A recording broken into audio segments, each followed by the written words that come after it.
Hey, what's up YouTube? Today, it's just me, Steafen, alone.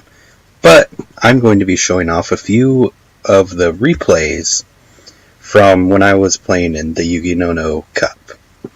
So first, I have the top 32 game, which looks like I went 3 rounds in it, so let's check it out. This is really cringy for me because I know that I made so many mistakes. So here's game 1. Load replay. So, I opened up hand traps and solemn strike and Olenoids, and, well, it's not ideal.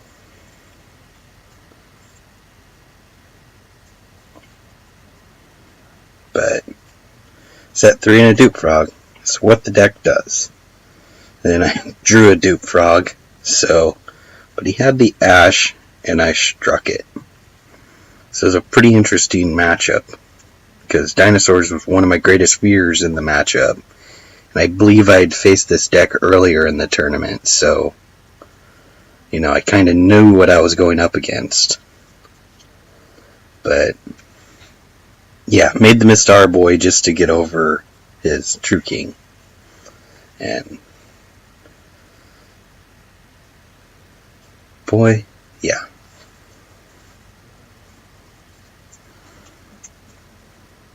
Yeah, as soon as I locked him down with 2 toads, I think that was pretty much game. Like, at this point, yeah, it's going to end here. So game 1 was pretty good, and sideboarding, some stuff happened, and I think game 2 is where I actually made more, mistakes and stuff. Like, I misplayed heavily towards, the end of it, where I could have done so much more. But, had that ash, I drew that thing consistently throughout the whole tournament, I think. And it was pretty cool. And I drew the second swap frog, and played the dark hole to bait that, and, well, swap frog combo. Made a toad, set 2, and passed.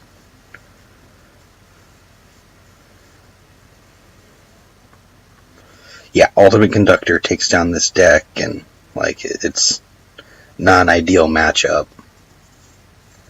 So,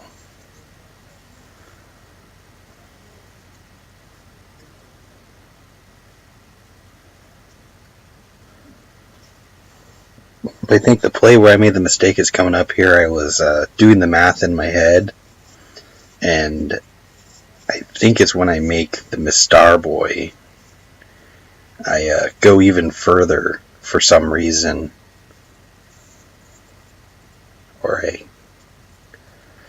I go into the decode talker for more plays. I'm not sure why I did that, because I think I just had him, out, and then I crashed my own Paleozoic into him, and it screwed me over. As you can see, he searched out Ultimate. Ultimate does its thing, and, well, I can't outvalue him.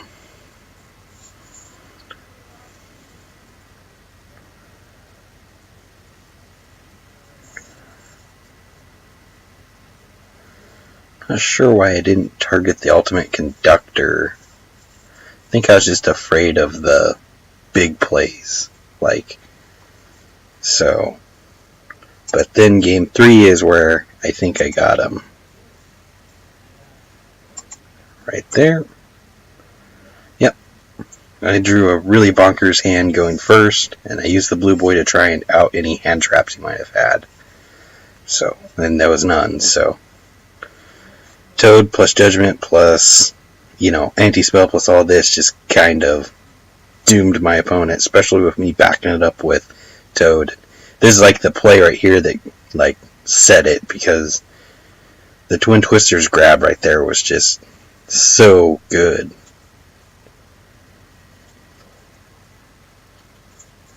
So they just started picking away at his back row.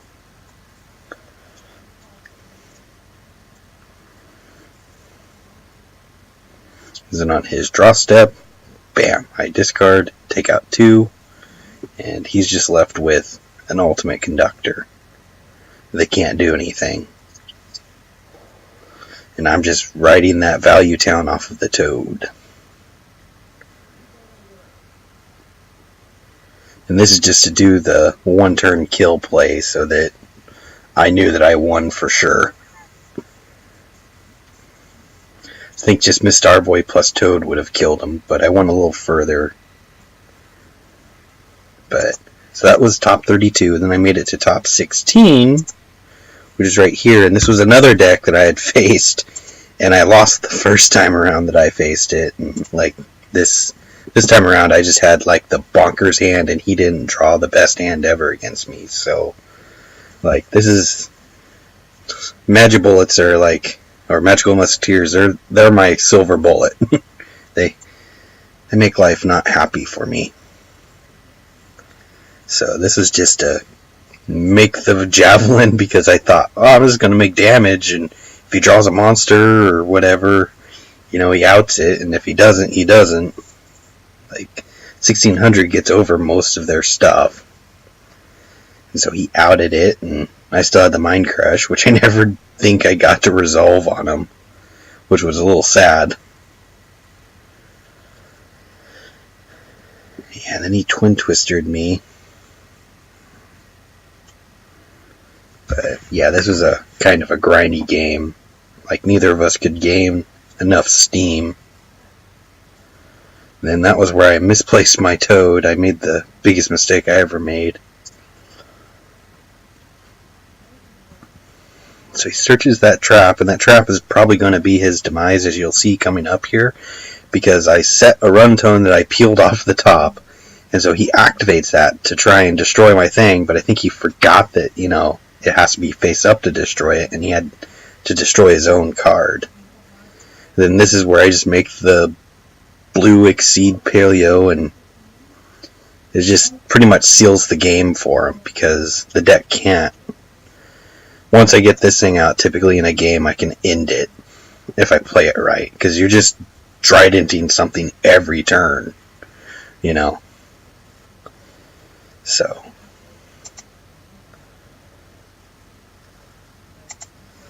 But yeah, it was a pretty hard matchup, and this person told me that I was pretty good at this game, which was like the first time I think I ever had someone tell me that. So,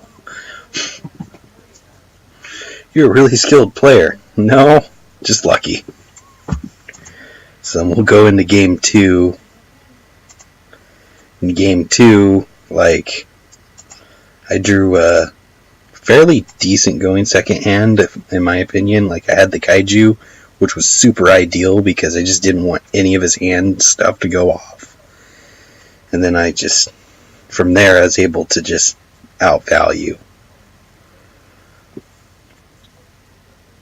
Like, I just had the idea, make the biggest board I possibly can, put damage down, and if he can't Kaiju me if he sighted those in, if I already control a Kaiju, so, And then I just had the Judgment Bottomless and Strike, and Toad took the Monster Reborn. I mean, it was pretty impressive, and yeah, that's where he scooped, because I pretty much had him. So, we'll go into the top 8.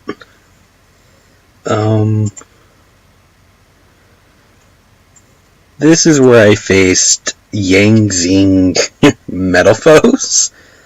I think I watched one game of this person playing because I was skulking around on the server, and I saw, oh hey, those two people are playing, I'm going to go watch their game, And yeah, so I kind of knew what I was doing going into this, but it was still like a scary, but I just drew the Bottomless and the Strike, and once I set up Toad, it was a good game, I think.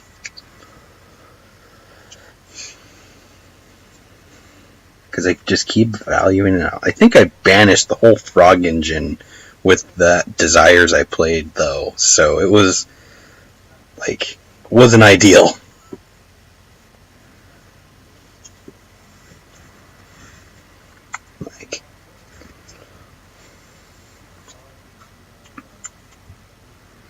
I felt sorry for this person. They just kind of bricked both games, I think. It was pretty bricky, and then I'm just a stun deck, so I was able to, just outvalue them. Well, not stun, I'm tempo, but control tempo, so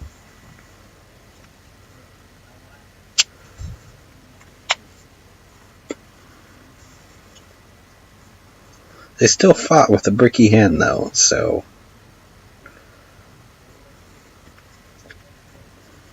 Took that fusion because I didn't want them to draw, and it was like nearing the end of the game, so I knew that I could safely take it. But lo and behold, they ran 2, which was good for them, I guess.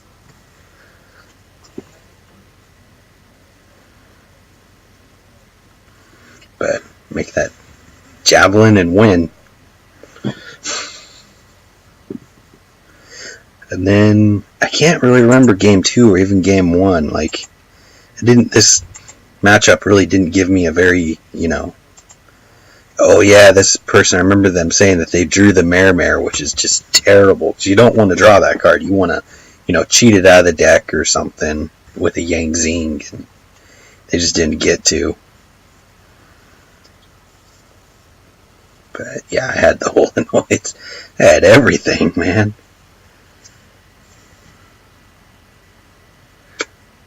And then, of course, they attacked into it, which is usually the right play unless you know for sure what it is.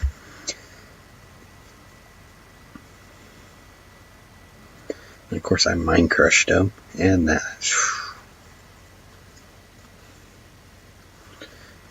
But,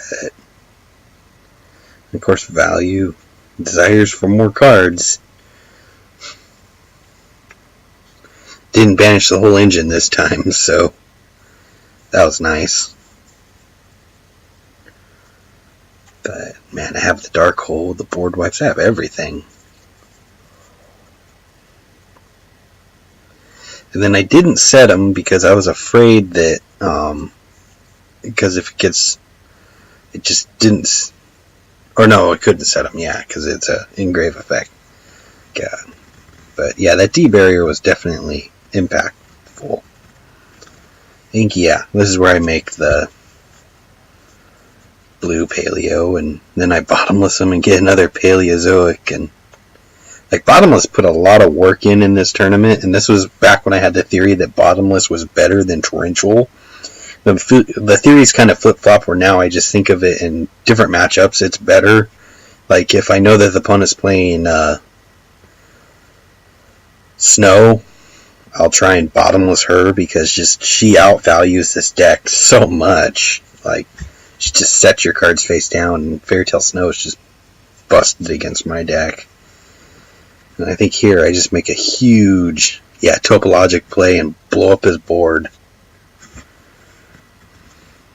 And then it just game ender. So then we get to top 4.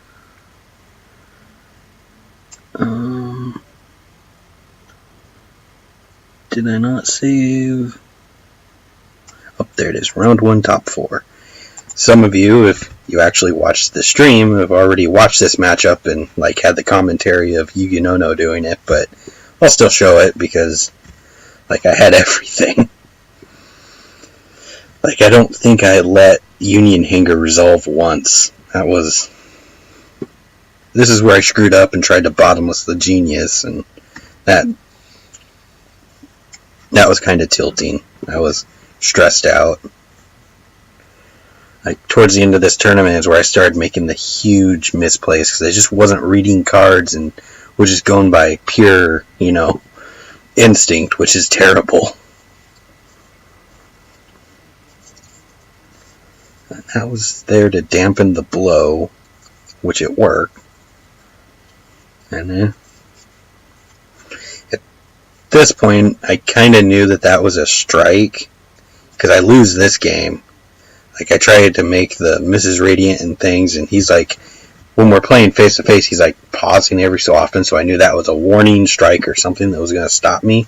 But I played through it anyways to make him show the card, plus to be a good sport. Mostly, when I was playing, it was on stream. I was like, well, I better be a good sport about this and let people play it out. Then here's round 2,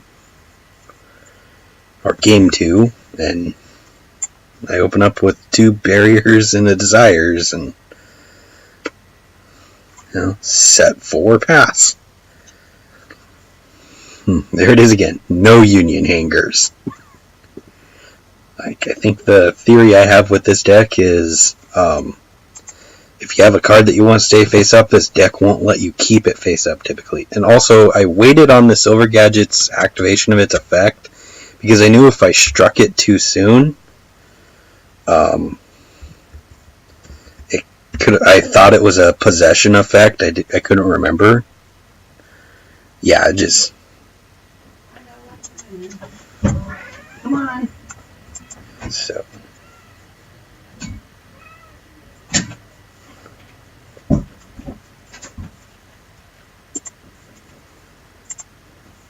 And this was where I was afraid I was going to start losing, because, felt like I was behind in advantage and stuff. But man, he had a Kaiju and Ash. But I managed to turn the tables.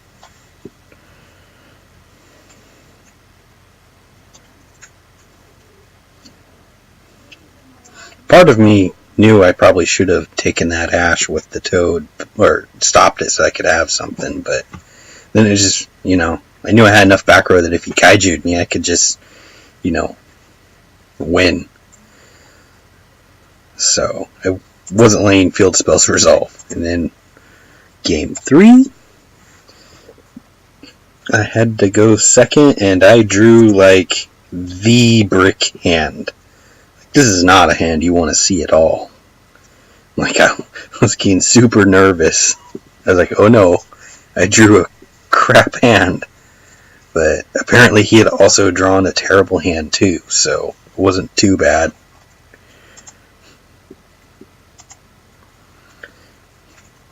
But I made that Chaos Hunter, and then I just boneless that Ancient Fairy. It's like, nah, get out of here. And then just tried to do the Blue Boy victory.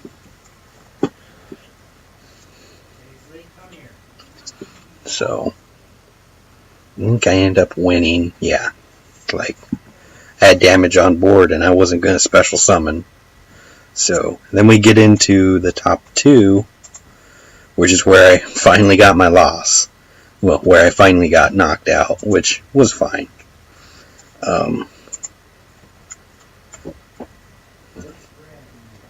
This was a pretty ideal hand against this deck, though.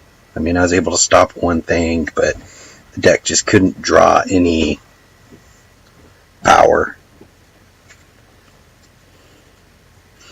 Looking back on it, I should have judgmented that Gymnite Fusion and then just seen where that went. I mean, if I had to play this match again, I'd definitely have judgmented that first Gymnite Fusion and seen where it went. And this is the 2 turns of nothing.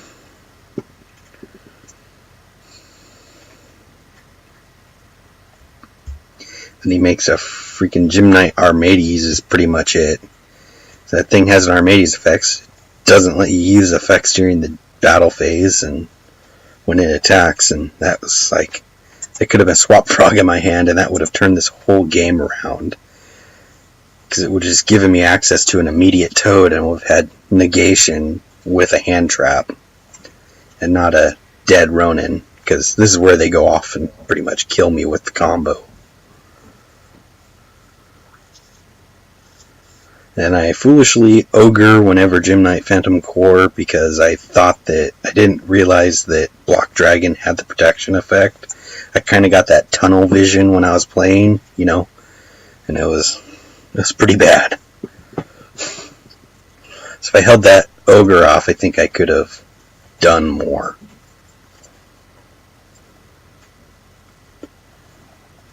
Because, yeah.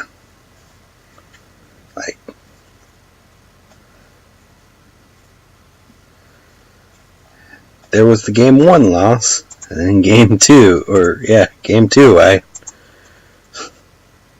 got to go first. I drew a okay-ish hand. I mean, I thought I could stop, any board with this. And, well, Rabbit, me, that, Twin Twisters. And I'm just like, oh, joy. So I had to blow off that D-Fissure, or D-Barrier, and I drew an Ash Blossom. I was like, okay. And of course, Rabbit gets a resolve, and I have to Ash it. From here, it just goes downhill. I watched myself slowly losing. It was really slow because replays play it faster. Yeah. But it was fun. I got further than I thought I would. Playing a pretty janky deck. Like the 2 decks that got to the top were 2 decks that didn't even belong there. I mean, Frogs and Gym Knight FTK, those are not the 2 decks that belong at the top. Like, he had to defeat True Draco to get to his spot versus me, and I had to beat ABCs. I mean, ABC versus True Draco reasonably probably should have been the final matchup. But we both knocked those 2 guys out, and I got to play the True Draco deck afterwards, because he's like, oh, I faced everybody in the top 4 but you, and so I faced him and won. I was like, I think I could have won that matchup. But that is all for the replays I have, guys. I hope you enjoy this video. I know my voice is pretty boring, and this is going to be like a 20-minute video, but hey. Yeah, just hey. Nah. So, if it's your birthday today, happy birthday, and we'll catch you next time. Hopefully I'll have Michael around to commentate and make things a little more exciting. So, until next time, catch you guys later.